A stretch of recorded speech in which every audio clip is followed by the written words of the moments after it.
Hey folks, KT, and looks like it's Everyday KT number 91, knocking on the door of 100.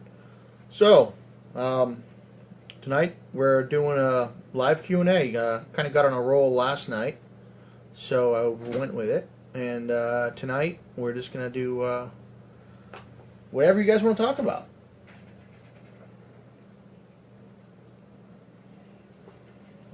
So, whenever you guys, anybody has a question or wants to talk about something, throw it out there. And while we're waiting on questions to rack up, I'm going to see if I can't find anything, any bits of wisdom in the books to see what we got going on.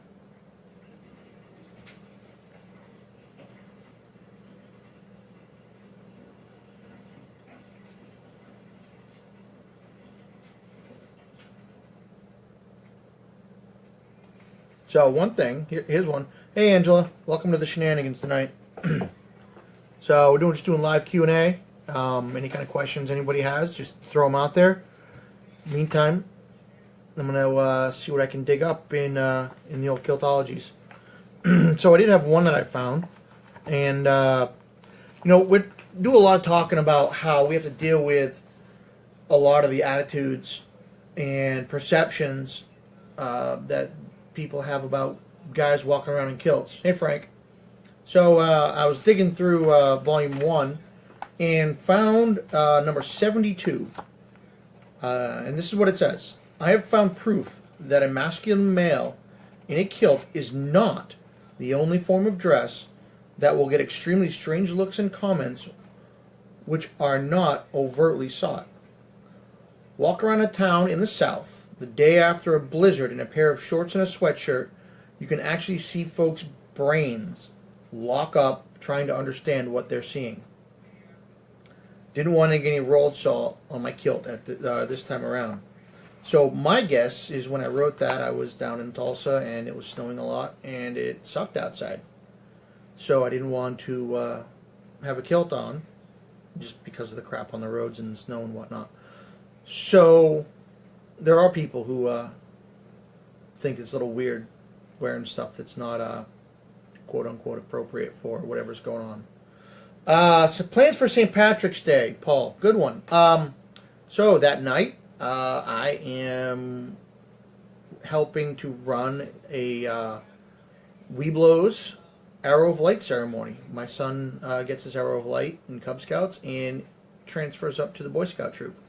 And then, of course, the next day, we are hosting the Regional Pinewood Derby for, I don't even know, we're ballparking for 100 Pinewood Derby cars the next day. So the odds of me having any real shenanigans out that night are pretty low.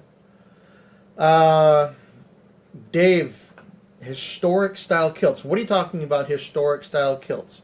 Current kilts that are worn around the waist to the knees, those were invented sometime in the 1800s.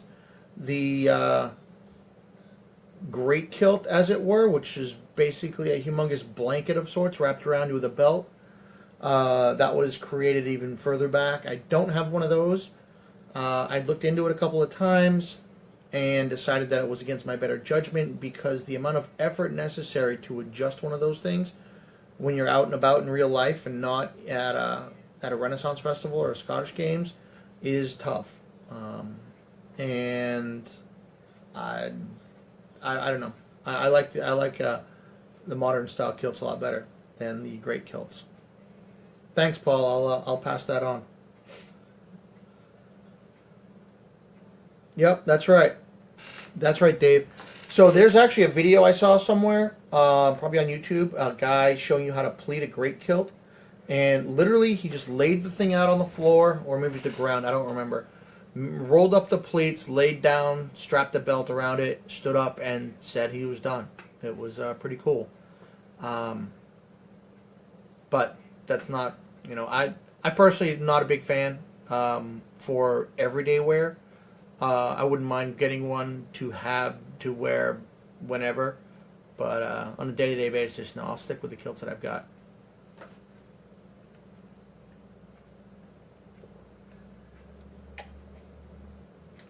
And yeah, it's just water.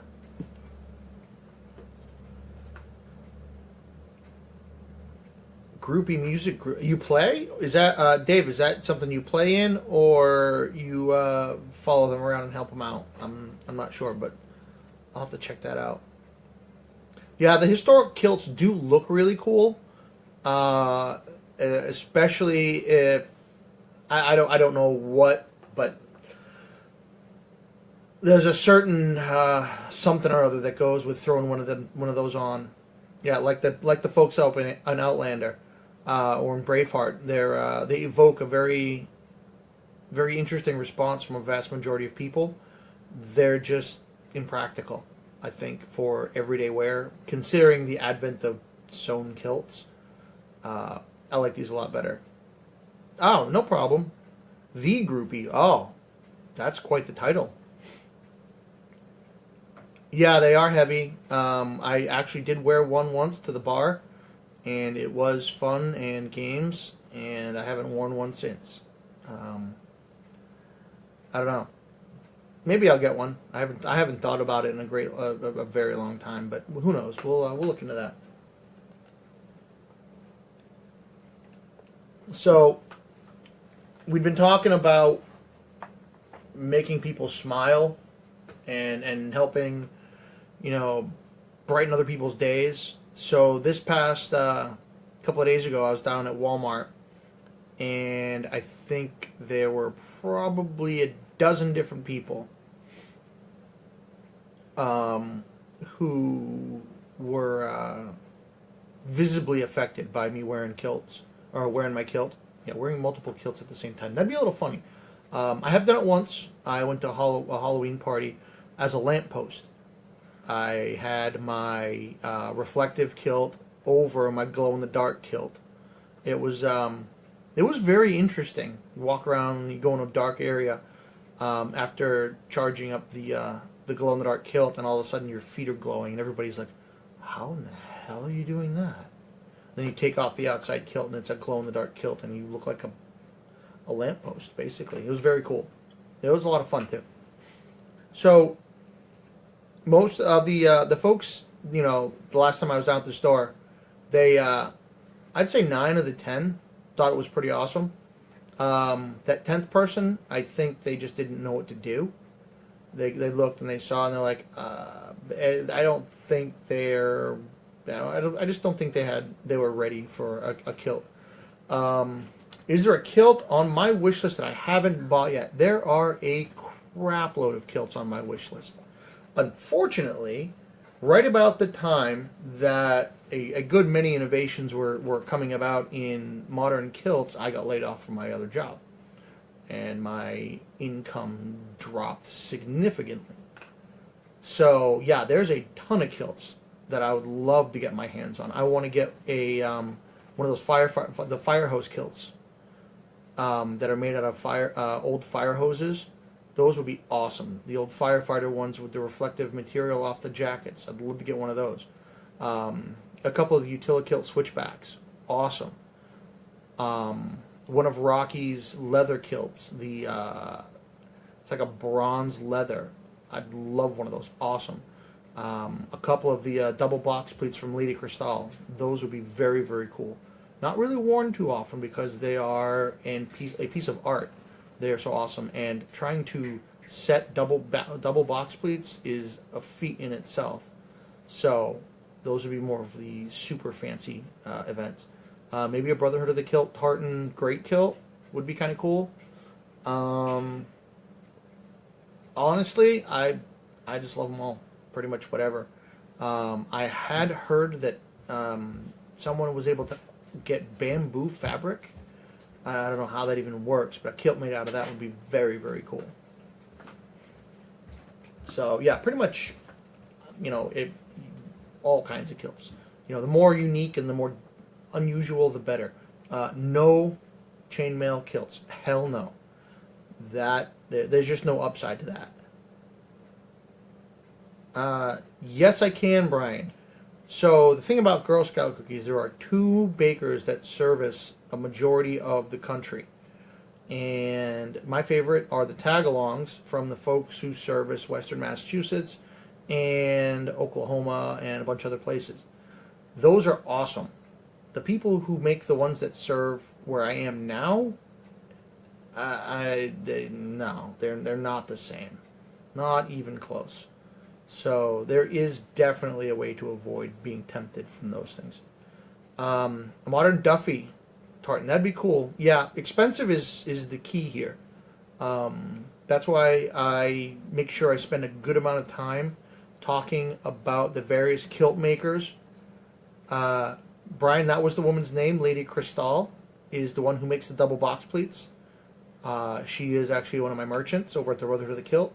She does absolutely stunning work. So yeah, and it's one of the reasons, like I was saying, I talk about all of the less expensive kilts, and I go into great detail about how to find the ones that you want and can wear, because when you're paying a little bit less for a kilt, you obviously get the quality is not there as, for instance, a Lady Cristal, but you know, you can get a very good quality kilt for about $100 or so US. At the same time, you can get a really expensive piece of crap for that same $100. So you got to make sure you know what you're getting when you do that. And tagalongs are the best, Paul. Definitely, absolutely. My mom was a cookie mom too, and we would always run out of those cases. I think one year we came up 2 cases short. Unbeknownst to me, I think she pre-ordered those 2 cases because she knew she would lose some to the Girl Scout cookie fairies, who happen to live in my house and share a room with me. So yeah, it was yeah, they're very, very good stuff if you get the good ones. Caramel Delights, no, not a fan. I usually stick with the ones I like. I love the tagalongs, you know, especially you freeze them, and you're good to go. North of Hadrian's, awesome stuff. Definitely one of my favorites. I don't have one of their kilts yet, but they are definitely awesome stuff. Samoas don't like them.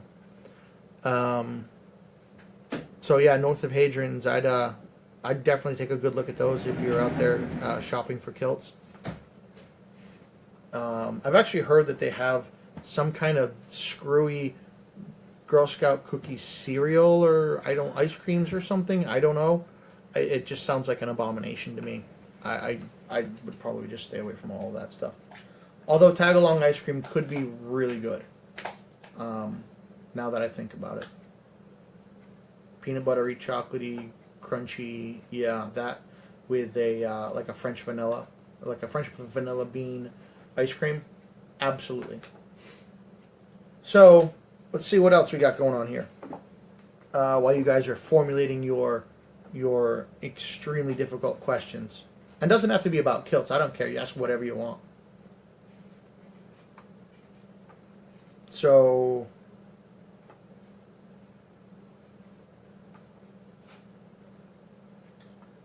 Favorite Transformer? Paul, good. Gears. I like Gears. He's old school, early 80s. He's a little blue and red pickup truckish looking thing. He was the first Transformer I ever had.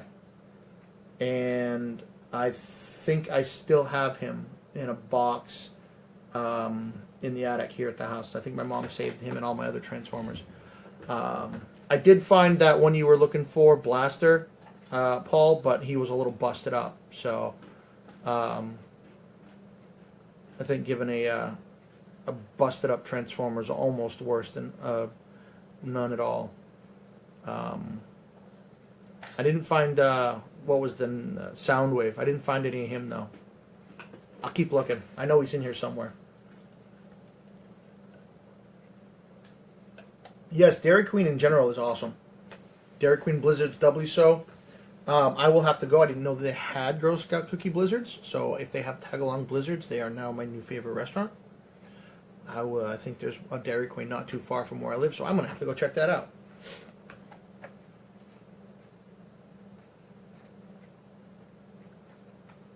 So, see what else we got going on here. So mosquitoes. There's hang on. Optimus Prime is pretty cool. Oh, you got 2 of them, Paul? That's awesome. That is really cool. So, Kiltology number 334, while we're talking about Transformers and cool stuff. This one kind of fits. 334, the Ninja. There are 3 telltale signs you have been assaulted by a kilted ninja. There is no single malt to be found. All the pants have been destroyed, and every bonny lass within 50 yards of the attack is blushing and grinning from ear to ear. Night, Dave. Diecast Optimus with his trailer. Oh, very sweet. Yeah, I'll see if I can't find the tapes there, Paul. Diecast Optimus Prime is definitely very awesome. I don't know if I have one of him.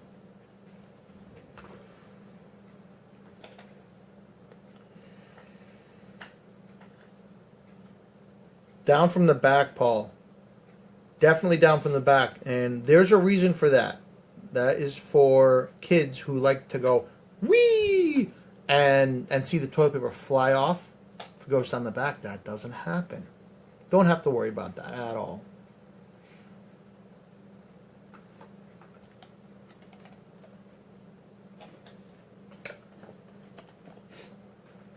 So while we're all here, I do have a bit of interesting news for you. Remember I told you a couple of days ago that my the claw clasp on my sporran belt, or my sporran belt broke. So I was doing a lot of looking around on the internet, and I found that you can get the exact ones that I have, which are this, and it has a 3/4 inch flat beveled, or a flat clasp on the back. You can get those for about $4 or $5 a piece. If you go to Walmart and you look in the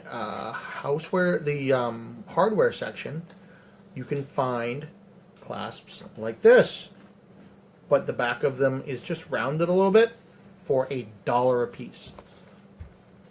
So if you have leather kilt belts and your clasps break like mine did, instead of spending $5 a pop, or $4 a pop to get new ones online, you can go to Walmart and get them for about $1 or so. So that's one thing you can do. I don't even know where mine is. I had 2 of them right here. So yeah, Walmart, you can find those things, and they're pretty awesome. So let's see. Let's have some fun. We're gonna wrap this up here in a few minutes. Paul, if you got 3 kids, doing it the other way gets you in all kinds of scariness. So let's have some fun with this. The first person. Does my town St. Patrick's Day parades? No. Yes, corned beef and cabbage. I was raised on corned beef and cabbage. My grandfather was Polish. We had that all the time. And there's only 5,000 people in in the town I live in. There is no St. Patrick's Day parade. I'm not sure where the nearest St. Patrick's Day parade is from me, but it's not really close. Paracord kilt belt, I have seen those. Somebody actually has made one of those. It is very cool. The only downside is that it does tend to stretch just a little bit as the cord loosens up, but that probably would be far more practical in a survival situation, because you can undo the paracord belt and you've got all kinds of line. So yeah, paracord belts actually would be a very cool thing to do. So Chris, I don't know what Chris is. Chris said he's going to post about something when he's done, but he didn't. I didn't see what. Chris, what are you posting? I missed it. Anyway, so here, let's do this. After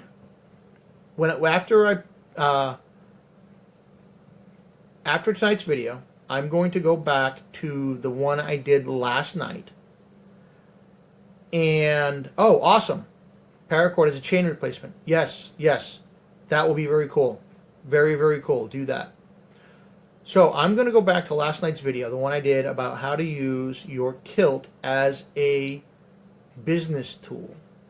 And let's see, tomorrow night on the air, I am going to pick one person who shared that video. Now that's episode 90. I'm going to pick one person who shared that video, and they get one of these. So go out. The video is on everydaykt number 90. Share it out on your social media platforms, and I'm going to randomly pick one person, and they are going to get a handy dandy, handmade, 100% pewter, lead-free Kilty kilt pin made by yours truly. And on that note, I have a couple of people have been talking about all kinds of cool stuff with different kiltologies and different awesome stuff. So I'm just going to grab a random one out of Volume 2 because it sounds like a good idea.